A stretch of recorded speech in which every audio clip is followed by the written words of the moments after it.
Since its launch back in 2012, the Audi R8 V10 Plus has been a childhood hero of mine. Why? Well, because it's an Italian V10 engine in a car engineered by the Germans, that's why. Take me back to a place where I felt at home. Take me back to a day when we weren't alone. Take me back to an age when the world felt small. Way back before we blew it all. So, is the saying true that you should never meet your heroes? Was it a mistake for me to try to meet mine? Well, stick around till the end and you will find out soon enough. Hi there, my name is Neil, welcome to my channel.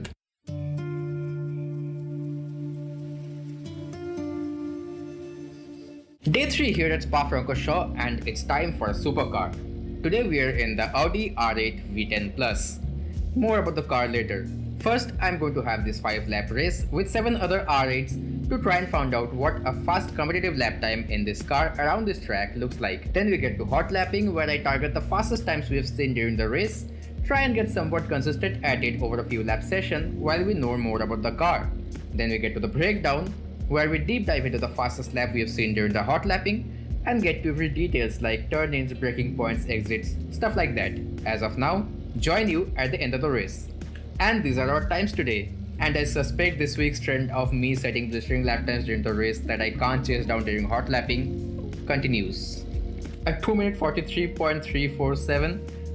The fastest lap by me was a 1-lap wonder even by me. All my other times were closer to the mid to low 244 zone, which is similar to the fastest laps of the AI cars. Which means, unlike the Mustang that we drove in the previous video, I'll link it in the I button here, go watch, check that out. The AI actually does a pretty good job of driving the Audi R8.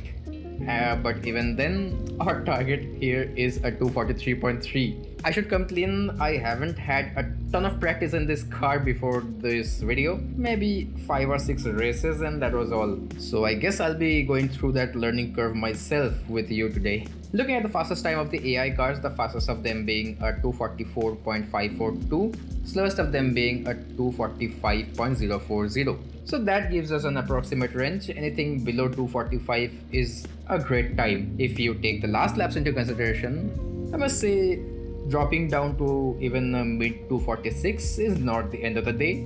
But given that those times are 3 seconds off my fastest time, we should try and stay out of those zones.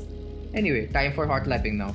As always, we're going with default settings for everything. Let me click reset to default. Done. No mechanical changes whatsoever. The only change we're going to make, as always, is move to electronics, turn the traction control off. Naturally aspirated engine, linear torque curve reaching to the ground through 4-wheel drive. I'll say we are sorted for traction without traction control. Do we need more fuel? Let's make it 50? Let's drive. Alright, starting our session here and just listen to the engine. Whew.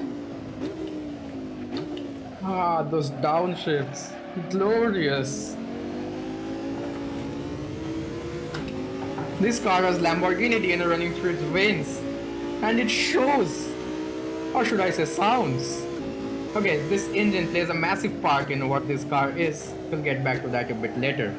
Meanwhile, this being the Audi R8 V10 Plus in particular, means it's the facelifted version or the first gen, the original Audi R8. There have been 2 generations of the R8, codenamed the Type 42, this one, the first gen, and the second one being called the Type 4S.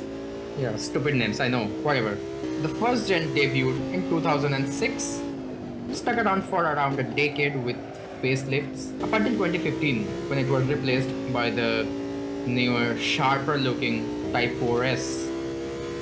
In 2006, the original R8 debuted with a 4.2-liter V8 engine. This unit, the 5.2-liter V10 from the then current Lamborghini Gallardo, was introduced in this car in 2009. It was originally called just the Audi R8 V10, had around 520 horsepower, a little less than the Gallardo. In 2012, this car had a facelift, and with that came the Audi R8 V10 Plus, producing 550 horsepower and 540 Newton meters of torque. This was the most powerful Audi R8 till date. Now, of course, the Gallardo at that time was producing what, around 570 or so horsepower. Cars like the Gallardo Super Trofeo Stradale and the Super Leggera, they were sitting at around 580 horsepower. Engine was not the only thing this car shared with the Gallardo. The entire car was based on the same platform. And since this car cost half as much as the Lamborghini, media always like to call it just a Gallardo for half the price.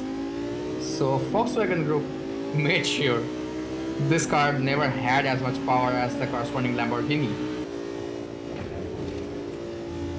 Whoopsie, ran wide. And that's the thing, this car also shared 4-wheel drive system with the Lamborghinis. Yes, Audi is famous for its quattro all-wheel drive system, but unlike other Audis, this car had a rear-wheel drive biased all-wheel drive system. It could send 70% of its power to the rear wheels alone. At least according to periodic reviews, this car didn't understeer like a typical Audi quattro system. And when I say as per periodic reviews, what I mean is, it still understeers like crazy in this game. Look, look, look. What's wrong with you? There the 70% rear bias kicks in. Yeah, the handling of this car, at least in the game, is an absolute mess, which is why it's so unpredictable to drive. I mean, you've seen the times from the race, right? My fastest time was a 243, a low 243, and the slowest times from the last race was a low 247. That's like a 4-second delta. What I find most frustrating about driving this car is its slow reaction times. I mean, this kind of behavior suits the Ford Mustang, but it doesn't suit a screaming V10 mid-engine supercar. It really doesn't. They should be darting, they should be doing whatever I want from it, as long as that whatever is reasonable, of course. Look, what did I do wrong? From what I've heard and read about this car, it drives nothing like it does in this game. Or perhaps it does. Who knows? This car is more than a decade old now. But even if it does, it doesn't mean that... There you go, understeers like crazy again. Anyway, but even if the current car does handle anything like this, it doesn't mean that the Audi R8 is suddenly obsolete in some way. The main USP of the R8, aside from the screaming V10, has always been that it is the most usable mid-engine supercar. Which is why in a market full of Porsche 911s and McLaren 570Ss, in even the Lamborghinis, this car's cousin, even in the market full of those cars, all those very, very competent cars, this car could always justify and more often than not sell more than all of them. Probably a bit less than the 911, but then again 911s aren't as exotic as this. This is what this car throughout its 18 years of life cycle has constantly been brilliant at, being the perfect mix of exotic and usability. And now that I'm driving this car for a while, I'm getting the hang of it. Alright, I've overshot it. Yeah, no way, no way.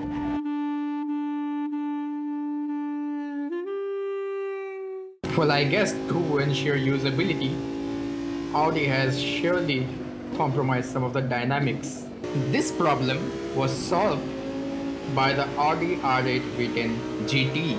The GT model got a bump in power to roughly 560 horsepower and was much more hardcore, handling oriented. That was from the first generation, and the second gen Audi R8 also got a V10 GT model, which is stated to be the last variant of the Audi R8. I want this car to stick around. I want this car to make a screaming V10 NA engine accessible to more people. I want this car to remain a usable mid-engine supercar for people who are looking for that kind of stuff. And by the sales numbers, here are plenty. I remember when this car came out, I was in school back then, and I remember thinking to myself that finally Audi has given this car comparable amounts of power to the Lamborghini Gallardo it was based on. Okay, we're dipping into the mid 244s now, but thanks to this car understeering like this, like it's running on wooden wheels, we have had a lot of invalidated lap times because of breached track limits. I'm going to restart this session anyway, try and get some fast lap times on fresh tires and 10 more laps of this. Who's complaining, right?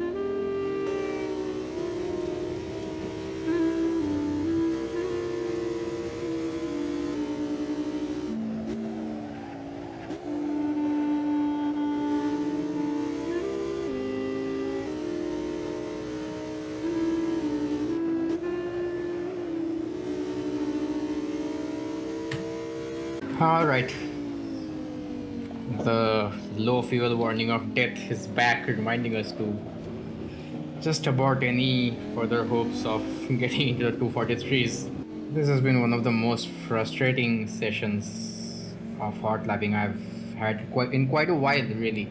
Yeah, I got 244.067, but even that lap was not without its mistakes. Anyway, we'll talk further when I show you the lap times. Let's go. 3 invalidated laps for breaching track limits, and God knows how many where I've just understeered into oblivion. Leaving those laps aside, and also the first lap, you know, cold tires, and still it was still a pretty decent time. Apart from that, all the other times were covered within a range of less than 2 seconds, 1.9. The fastest lap was 244.067, and given that most of my times were in the low to high 244s, within 244s, I'd say mission accomplished, really. Okay, I've given this car hell for being prone to understeer while we talked about the car, but what sucked even more were the brakes. I didn't realize that as much in the first session because, you know, I was taking it easy, but when I really started to put the hammer down, the brakes started to fade like nobody's business. Anyway, time to look at lap number 3 with a lap time of 2 minutes 44.067. Here's the breakdown. Across the line on the start-finish straight to start the lap. First up is turn 1. Brake just before the 100 marker on the left. As discussed, the brakes are not great, so hold them and release as you enter turn 1. Get back on throttle gently at the apex and floor at the exit. Coming up is turn 2, 3, 4, the famous A Rouge. Brake hard at the apex of turn 2, use a weight transfer to steer into turn 3. Back on throttle at the apex of turn 3 and flat out through turn 4. Onto the camel straight. Now's a good time to answer the age-old question. Should you never meet your heroes? Well, it didn't quite work out for me in this exact instance. But just because it didn't, doesn't mean you should give up on all your childhood dreams, because some of them might just be worth holding on to. Brake in between the 100 and 200 marker on the left for turn 5. Release as you enter. Feel the grips available at the front as you modulate your throttle and brakes around turn 6 and 7. Floor it at the exit of turn 7. Coming up is turn 8. Brake just before the curbs on the left, carry your brakes into the corner, modulate the throttle and be patient, floor at the exit. Hard dab of brakes at the entry of turn 9, release and get back on throttle at the apex, floor at the exit. Next up is turn 10 and 11. Brake just past where the curbs on the right start, again release at the entry and modulate the throttle. Gently floor it as you go around turn 11. Coming up is turn 12 and 13. Brake just before the signboard up top. Release as you enter turn 12, modulate the throttle around 12 and 13. And once again floor at the exit of turn 13. For turn 14, again brake just before the curbs on the left. Release as you enter, get back on throttle at the apex, floor at the exit. Short dab of brakes and back on throttle for turn 15. Floor as you go past the apex and onto the exit. Flat out through turn 16, coming up is turn 17, hard dab of brakes and downshift into 4th, and back on throttle at the apex. Next up are the final 2 corners, turn 18 and 19. The chicane.